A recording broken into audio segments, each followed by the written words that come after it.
So when you sue Volkswagen, you really get to know your lawyer.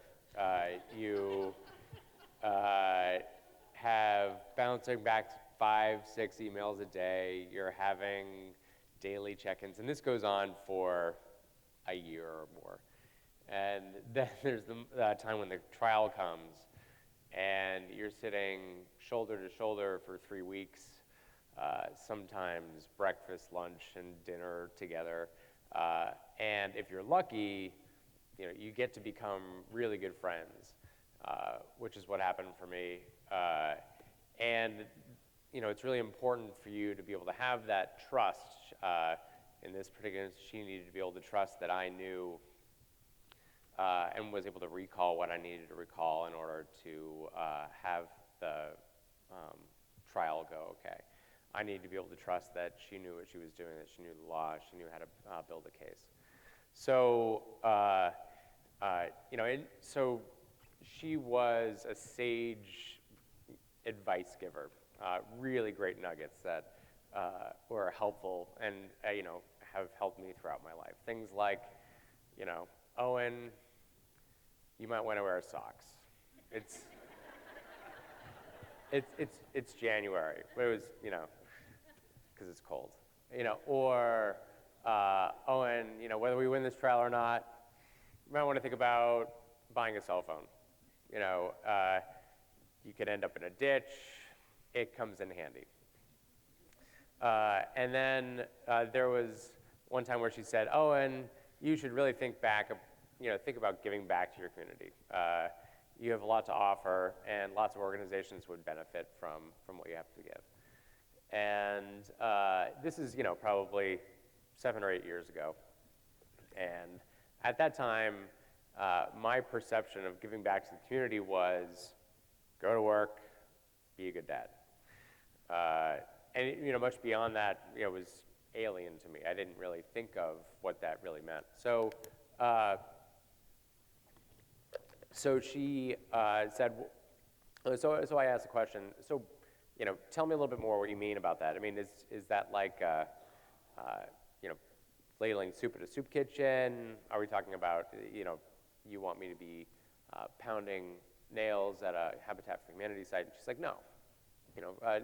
For you, it'd be great for you to think about, something like a board or commission, board of directors. And I was like, okay. So that sounds serious. And it sounds like it's, for really smart people to do. And she said, and I added on to that. I said, I don't even know where I would even begin looking or how to get started doing something like that. She said, well, there's this organization called the Governor's Commission for People with Employment for People with Disabilities, and I already nominated you. And I was like, what? Come on. And she's like, oh, yeah, I nominated you for it. I'm like, okay, so first of all, I don't know anything about government other than, voting, and maybe what I learned in kindergarten. And then, there's the whole element of commissions. I don't know how that whole thing works. And then she said, oh, and by the way, it's also governor-appointed position, too. I'm like, okay, well, then there's that, right? So, and that, for me, that was my moment of, I don't really have to worry about this because, I've never done anything other than my job and being a dad, so there's no way out of a slate of nominees that I was going to be nominated for it. And I was like, okay, well, I'm not too worried about that. And she said, well, actually, he just appointed you yesterday. I'm like, all right, come on, really? And I said, hey, okay, or here's another problem. I don't even know his first name. And she said, well, it's Jim, and you can thank me later. So I ended up doing it, went to my first meeting, completely freaking out, thinking, okay, I'm worried that they realize that the only reason I'm here is because I'm in a wheelchair. I'm thinking they are concerned about, having to bring me along. I was going to be a burden. But over time I realized that I had a voice that people wanted to hear, that maybe my perspective was valuable. And over time, I came to realize that, learn lessons like how to think and create questions in your own mind while you're actively listening. Things like understanding the bigger picture. And since that day, I've had, 7 or 8 years ago, since then I've probably been involved in about 12 or more different boards, commissions, and organizations. Things like Spectrum, Family Youth Center, or places like Generator, Lake Champlain Chamber of Commerce, or United Way of Chittenden County. There's a great quote by Mark Twain where he says, the two most important days in your life are the day you're born and the day you realize why.